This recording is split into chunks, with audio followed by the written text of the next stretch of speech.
दुनिया में आज भारत को एक शांति प्रिय और सहिष्णु राष्ट्र के रूप में जाना जाता है।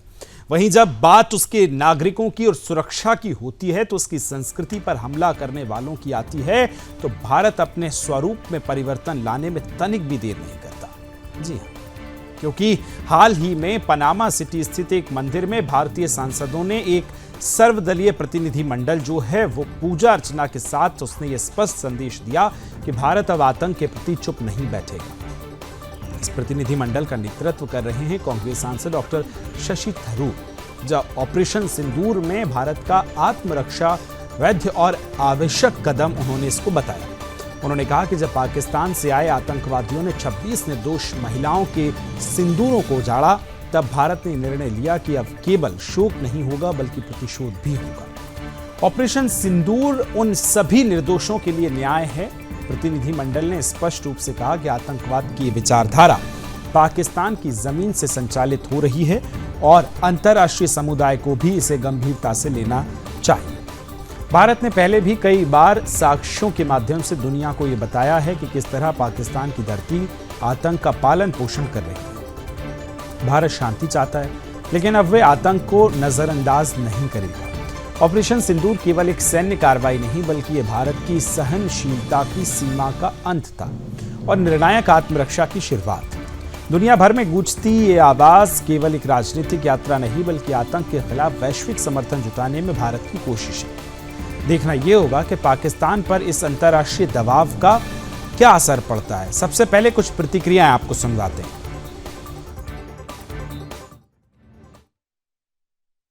New normal. Our Prime Minister has made it very clear. Operation Sindoor was necessary because these terrorists came and wiped the Sindoor off the foreheads of 26 women by depriving them of their husbands and their married lives. In fact, there were some women who cried out, "The terrorists kill me too." And they said, "No, go back. Tell what happened to you." We heard their cries, and India decided that the color of the sindoor, that vermilion color on the forehead of our women, will also match the color of the blood of the killers, the perpetrators, the attackers. पिछले कम से कम 20 साल से हमारे एक पाकिस्तान ने जहां भी हो सकता है आतंकवाद को अपनी रणनीति बनाई। जब 71 की लड़ाई में बांग्लादेश अलग हुआ और उसके बाद तमाम उन्होंने प्रयास किए कि हमें जंग में विरोध किया जाए, उसके बाद उन्होंने देखा ये संभव नहीं है। तब से कई ऐसी चीज़ें हुई। उसमें उल्लेख किया गया 2008 के जो मुंबई के ब्लास्ट थे। मैं था उस दिन मुंबई में, मुझे मालूम था क्या हुआ उस दिन। और उसके बाद हम लोगों ने बहुत गुहार लगाई, यूएन गए, हर जगह गए, लेकिन किसी ने हमारी सुनी नहीं। पार्लियामेंट में अटैक हुआ, हम लोग फिर से हमने बहुत संयम का एक दर्शाया। उसके बाद कई ऐसी जगह हुई, पठानकोट हुआ और अंत में उरी हमने किया, बालाकोट किया और उसके बाद आज की तारीख में ऑपरेशन सिंदूर किया है। आज का भारत समझ गया है कि आतंकवाद का एक ही मुकाबला है कि आप जो आतंकवादी है उनके ठिकानों को पता लगाया जाए और उन्हें ध्वस्त किया जाए, और यही ऑपरेशन सिंदूर ने किया। और इसके लिए मैं आदरणीय प्रधानमंत्री जी को ही नहीं, हमारी रक्षा बलों को भी, अपने सैन्य बलों को भी धन्यवाद देना चाहता हूं क्योंकि उन्होंने पराक्रम का प्रदर्शन किया। भारत पीस चाहती है, भारत एक शांतिपूर्ण देश है और हमारी जो भारतीय संस्कृति है, चाहे बुद्धिज्म हो, हिंदुइज्म हो, जैनिज्म, हमने पूरे विश्व को अहिंसा और शांति का बहुत ही महत्वपूर्ण संदेश दिया। लेकिन यही भारतीय संस्कृति ने विश्व को, अंतर्राष्ट्रीय स्तर को यह भी एक बहुत महत्वपूर्ण संदेश दिया कि अधर्म के खिलाफ लड़ना, लड़ाई लड़ना, जंग लड़ना एक केवल उचित नहीं बल्कि अनिवार्य है। और इसलिए हमारा और हमारी सरकार, हमारे सैनिकों का एक बहुत ही महत्वपूर्ण आज ऑपरेशन सिंदूर के बाद एक प्रकार से एक नई डॉक्ट्रिन, एक नई शुरुआत है। क्योंकि मैंने भी मुंबई के सांसद होने के नाते मुंबई में मैंने बहुत सारे ऐसे टेररिस्ट अटैक्स देखा है। 26/11 जो है बहुत ही अंतर्राष्ट्रीय स्तर पर लोगों ने 26/11 को देखा, लेकिन 90s से लेकर 2013 तक, इनफैक्ट डॉक्टर थरूर आपको याद होगा जिस दिन पे मैं मंत्री बना उसी दिन के तुरंत बाद there were terror attacks across Mumbai, the Dadar blast, the Panchratna diamond bourse blast, the Zaveri Bazaar blast, and जो संकल्प भारत के 140 करोड़ जनता ने ली है कि अधर्म के खिलाफ लड़ना, हम सब साथ में मिलकर केंद्र सरकार को बढ़ावा देंगे, हमारे सैनिकों को बढ़ावा देंगे। और इसलिए मैं जो संदेश आपके सामने रखना चाहता हूं, सबसे जो महत्वपूर्ण संदेश है, आज जितने भी सांसद इस डेलीगेशन में आए हैं, हमारे तरनजीत सिंधु भी जो आए हैं, हम राजनीतिक दल के आधार पर भेदभाव नहीं कर रहे, हम धर्म के आधार पर भेदभाव नहीं कर रहे हैं। हम एकजुट होकर पाकिस्तान को एक संदेश पहुंचाना चाहते हैं कि यदि आप भारत पे हमला करोगे, चाहे कश्मीर हो चाहे मुंबई हो, तो हम और एक बार आपको सबक अवश्य। तो ये आपने जो प्रतिनिधिमंडल भारत की तरफ से गए उनके बयान सुने, उनकी प्रतिक्रियाएं सुनी। अब कुछ और देश में भी हमारे अलग अलग प्रतिनिधिमंडल पहुंचे हैं, वहां उन्होंने किस तरह से वक्तव्य दिया और आतंकवाद को घेरा है वो भी आपको सुनवाते हैं। जो पहलगाम में हुआ वो दुखद था, दर्दनाक था और मैं तो कहूंगा मानवता को शर्मसार करने वाला था। धर्म के आधार पर लोगों को चुना गया, छोटे छोटे बच्चों के आगे उनके पिता को 1 फुट की दूरी से सिर पे गोली मार दी गई, पत्नी के सामने पति को मार दिया, किसी के भाई को, किसी के पिता को मार दिया। और ये किसने किया? इसकी जिम्मेदारी ली है द रेजिस्टेंस फ्रंट, जो लश्कर तैयबा का फ्रंट है और पाकिस्तान की सरजमीन से जो जन्म भी लेता है, प्रशिक्षण भी लेता है, पैसा भी लेता है और भारत और दुनिया भर में आतंकवाद फैलाने का काम कोई करता है तो उस देश का नाम है आतंकवाद फैलाने वाले के देश का नाम है। यही आपको सारी दुनिया को बताना है कि आतंकवाद फैलाने का काम पाकिस्तान की सरजमीन से होता है। पूरे विश्व को असली तस्वीर दिखाने के लिए कि क्या घटनाक्रम हुआ, भारत के लोगों की पीड़ा और आक्रोश बताने के लिए और ये भी कहने के लिए कि आज के विश्व में आतंकवाद का कोई स्थान नहीं है जिसमें बेगुनाह निहत्थे लोगों की हत्या हो, तकलीफ हो। ये पहली बार वाकया नहीं, लंबे समय से, दशकों से भारत पर हमले हुए हैं।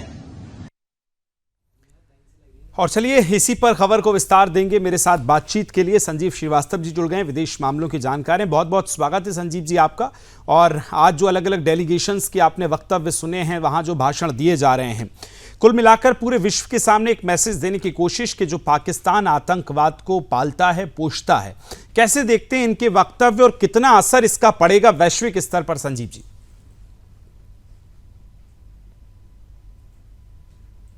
जी देखिए, इसका निसंदेह बहुत ही अच्छा और व्यापक असर अंतर्राष्ट्रीय समुदाय पर पड़ेगा। और पाकिस्तान के द्वारा जो इंफॉर्मेशन वॉरफेयर के माध्यम से जो अनेक भारत को नीचा दिखाने की, भारत को बदनाम करने की, भारत के खिलाफ झूठ और फरेब अंतर्राष्ट्रीय समुदाय में फैलाने की जो साजिशें रची जा रही थी, उसको बेनकाब करना, उसके ऊपर लगाम लगाने में इस सर्वदलीय डेलीगेशन के माध्यम से हमें बहुत बड़ी सफलता मिल रही है। और इस सर्वदलीय डेलीगेशन ने जिस तरीके से अपनी बातें रखी हैं और अनेक अंतर्राष्ट्रीय समुदाय में जो कुछ जहां कहीं भी भ्रम की स्थितियां थी, उसका निराकरण किया गया है ऑपरेशन सिंदूर के संदर्भ में। और भारत का ये जो डेलीगेशन है वो इस बात को भी स्पष्ट रूप से दर्शा रहा है कि एक ऐसे समय में कि जब भारत के ऊपर एक आतंकवादी बड़ा हमला किया गया, ऐसे में जो पूरा भारत है वो संगठित है, वो पूरा भारत एक है। और ये जो आतंकी हमला किया गया, उसके पीछे की जो सोच थी कि भारत में हिंदू और मुस्लिम कम्युनिटीज के बीच में सांप्रदायिक सौहार्द को बिगाड़ना, जिस तरीके से पर्यटकों को उनके धर्मों के आधार पर उनको अलग अलग किया गया और उसके बाद हिंदू धर्म के लोगों की हत्याएं की गई, ये जो पूरी एक साजिश थी, ये भारत में एक सांप्रदायिक सौहार्द के माहौल को बिगाड़ने की भी साजिश थी, पूरे भारत में दरारें डालने की भी साजिश थी। इसका भी मुंहतोड़ जवाब देने के लिए सभी जो संप्रदायों का और सभी वर्गों का ये जो रिप्रेजेंटेशन है वो इस सर्वदलीय प्रतिनिधिमंडल में है। और ये जो प्रतिनिधिमंडल जिस तरीके से एकताबद्ध होकर के अपनी बातें अंतर्राष्ट्रीय समुदाय में रख रहा है, उससे निसंदेह इसका बहुत ही अच्छा सकारात्मक असर पूरे अंतर्राष्ट्रीय समुदाय में पड़ रहा है। और अंतर्राष्ट्रीय समुदाय इस बात को अच्छी तरह से समझ रहा है कि किस तरीके से और क्यों भारत ने ये बड़ी कार्रवाई की, और भारत को ये कार्रवाई करना क्यों आवश्यक ही नहीं बल्कि अनिवार्य था, और जो कि भारत ने बहुत सफलतापूर्वक किया है। तो बहुत ही अच्छा और शानदार कदम भारत की सरकार की तरफ से उठाया गया है। ये पाकिस्तान के ऊपर एक डिप्लोमेटिक स्ट्राइक, जो हमने अनेक स्ट्राइक्स की हैं, उसमें ये डिप्लोमेटिक स्ट्राइक के तौर पर इसे देखा जाना चाहिए। तो निश्चित तौर पर संजीव जी, ये कहना गलत नहीं होगा कि ऑपरेशन सिंदूर है वो खत्म नहीं हुआ है और उसके ये अलग अलग पड़ाव हैं, अलग अलग हिस्से हैं जो डेलीगेट्स पहुंचे हैं। लेकिन सर, जो डेलीगेट्स गए हैं उसमें दलगत भावना से बहुत ऊपर उठकर राष्ट्र की भावना को दिखाया जा रहा है। हम देख रहे हैं शशि थरूर जी जब संबोधित करते हैं तो किस तरह से भारत को जो एक धागे में पिरोकर जो हमारी संस्कृति है उसको उन्होंने दिखाया है।